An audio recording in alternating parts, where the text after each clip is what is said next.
Hey, what's up you guys? Welcome back. Today we're gonna make Rösti. So we're gonna start off with 4 decently sized potatoes. I'm using Yukon Gold. You just want to cover them with cold water and get them on the stove so we can cook them. You want to bring them to a really good boil.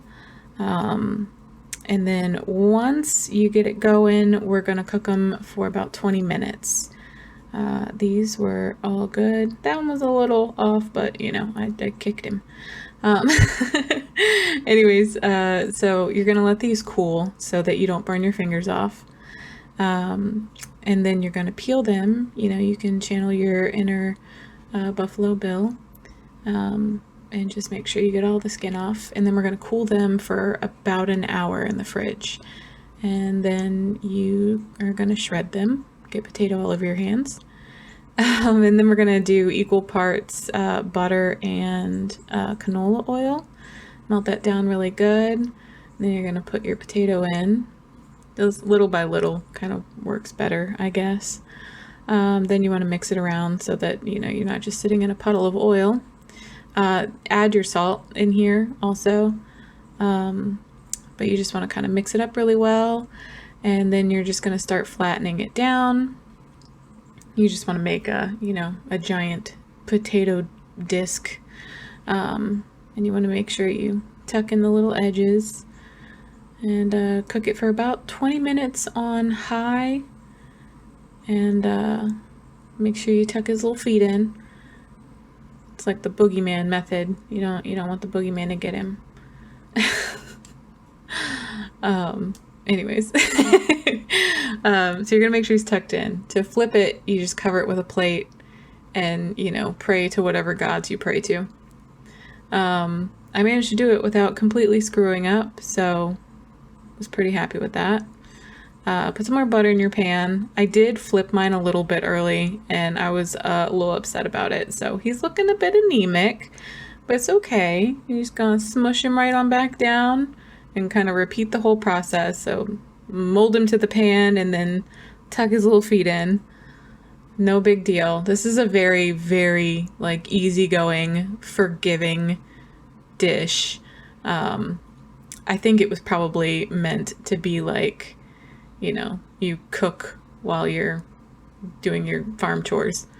As you can see, did not come out of the pan the second time so well. You really only need to flip this once, but since I flipped mine a little too soon, I did it again. I had to be a little bit extra. That's okay. And just mold him back in. No one cares. No one cares if he's, a little ugly. It's what's inside that counts. Anyways, I added cheese because I like cheese. Roll that beautiful bean footage. Okay, I also added egg because this is traditionally a breakfast dish, I suppose. And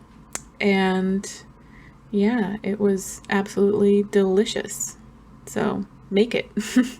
Figured it was only appropriate since we were doing sort of a simple farmer's dish. That I'll hang out with the chickens while I was doing my little outro. Yeah. Anyways, so we have to pick the thing for next week. Do you wanna help me pick? Oh, what's in there? Okay. Ooh, okay. We're doing Venezuela. I don't know what that says. Maybe it's Maharete. I'll research it, I promise. This is what we're making next week. I don't remember what it is. I gotta look it up. Do you know what it is? No? Okay. She doesn't know what it is either. Well, you got something to say now? Yeah. So today's pretty good. Had a couple little snags, but that's all right. It's delicious. Okay, that's it for me. Oh God. That's it for me. I'm gonna go clean up and we snuggle some chickens. I'll see you next Tuesday. It's not brown. It's already flipped. Oh, that sun sucks.